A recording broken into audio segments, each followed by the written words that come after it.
ट्रैक्टरवा वाला भगा दे तो कहाँ से आई। और देखा पर कसवा भी लाइन लगैले है।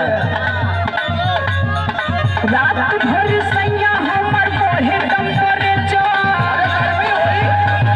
हाँ, हमरे चिंता बहुत हो जाला।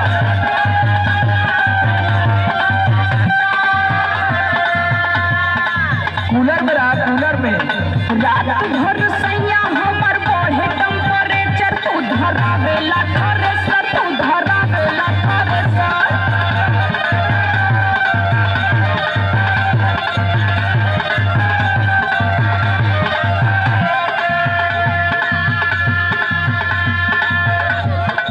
अरे 4 दिन का लहार बाहर है, कमाल लगे कुछ नहीं तो भाई नवमी का मेला आ जाए लघु प्याज बदी मुंह बनावे। तबे तो है कुल चीज चाहे लगी, दुनिया भर का दिमाग बनले ही।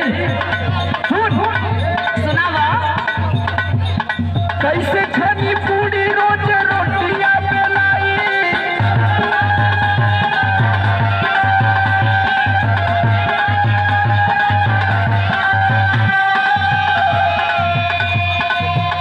अरे कैसे खनी पूरी रोज रोटियां बेलाई। धोना बेला नहीं लाई, धोना बेला नहीं लाई।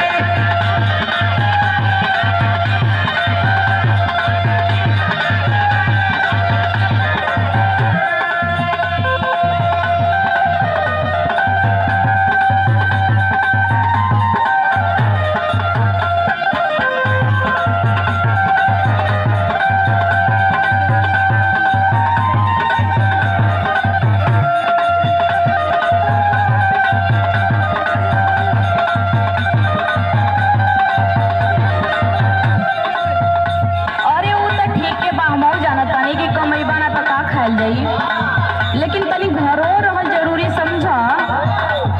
हाँ तो रही घरे, अब मंगवा लिया तो कुल व्यवस्था। सुनावा जहिया से चढ़ल बाटे चैत के महीना।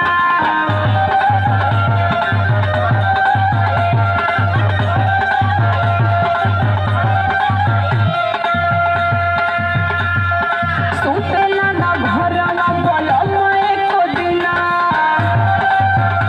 तनी घरों रहे सीखा। हाँ बरवा सूट के बुखारी है। जहिया से चढ़ल बाटे चैत के महीना। सुतेला ना घरवा बलम एको दिना। दादी दादी तकिया बिगोर जाला में चार। अरे टीवी देखा मोबाइल में टिकटॉक पर वीडियो बनाओ तो टाइम पास हो जाए। देखा थी कुल मेहरारू बनावत थी। हमरे ना आवेला हो। यह खाली तेरे ना वाला। अरे संदीप राज उर्फ राज से सीख ले, वो तो टिकटॉक का स्टार है। दादी दादी तकिया बिगोर